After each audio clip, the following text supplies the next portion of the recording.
എല്ലാവർക്കും welcome back to Chinnu's Cherrypicks. നമുക്കിന്ന് വളരെ ടേസ്റ്റി ആയിട്ടുള്ള വ്യത്യസ്തമായിട്ടുള്ള ഒരു മാങ്ങ ചമ്മന്തിയുടെ റെസിപ്പി കാണാം. അതിനായിട്ട് ഞാനിവിടെ ചെറിയൊരു മാങ്ങയുടെ രണ്ട് സൈഡും ഇതുപോലെ ഒന്ന് പൂളി എടുത്തിട്ടുണ്ട്. തൊലിയോടുകൂടിയാണ് രണ്ട് ചെറിയ പീസാണ് നമ്മൾ എടുത്തിരിക്കുന്നത്. നമ്മുടെ ഉണക്കച്ചെമ്മീൻ ചമ്മന്തിയെ ഓർമ്മ വരുത്തുന്ന ഒരു ടേസ്റ്റാണ്, എന്നാൽ കറക്റ്റ് ആ ടേസ്റ്റും അല്ല, നല്ലൊരു ടേസ്റ്റാണ്. നമുക്കിതൊന്ന് വാട്ടിയെടുക്കാനായിട്ട് തൊലിയുള്ള ഭാഗം ഒരു പാനിലേക്ക് വെച്ച് കൊടുക്കാം. ഞാനിവിടെ ഒരു കാസ്റ്റ് ആൻഡ് സ്കില്ലാണ് യൂസ് ചെയ്തിരിക്കുന്നത്. ലോ ഫ്ലെയിമിൽ അടച്ച് വെച്ച് ഒരു 5-6 മിനിറ്റോ നമുക്കിതൊന്ന് വാട്ടിയെടുക്കാം. ഒരു 5 മിനിറ്റ് ആയിട്ടുണ്ട്. നമുക്കിതൊന്ന് തുറന്ന് കൊടുക്കാം. ഇനി ഇതിലേക്ക് കുറച്ച് വെളിച്ചെണ്ണ ചേർത്ത് കൊടുക്കാം.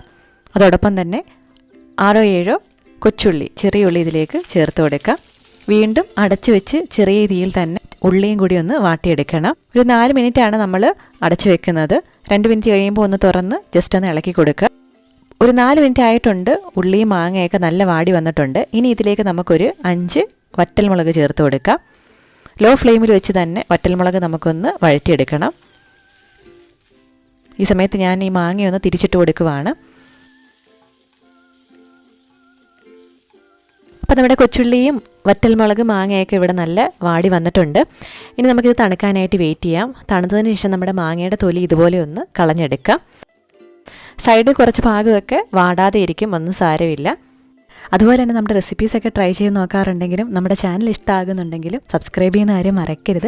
ആ സൈഡിൽ കാണുന്ന ബെല്ലൈക്കൺ കൂടി ക്ലിക്ക് ചെയ്യുകയാണെന്നുണ്ടെങ്കിൽ പുതിയ വീഡിയോസ് ഇടുമ്പോൾ നോട്ടിഫിക്കേഷൻസ് ആയിട്ട് കിട്ടിക്കോളും.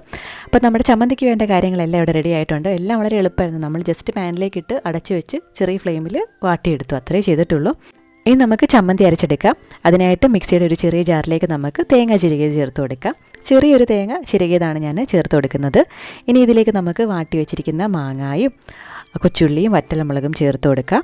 അതോടൊപ്പം തന്നെ ചെറിയൊരു കഷ്ണം ഇഞ്ചി ചേർത്ത് കൊടുക്കാം. ഒരുപാടങ്ങ് ഇഞ്ചി ചേർത്ത് കൊടുക്കേണ്ട ആവശ്യമില്ല. ഒരു കളറിന് വേണ്ടിയിട്ട് 1 ടീസ്പൂൺ കശ്മീരി ചില്ലി പൗഡർ നമുക്ക് ചേർത്ത് കൊടുക്കാം.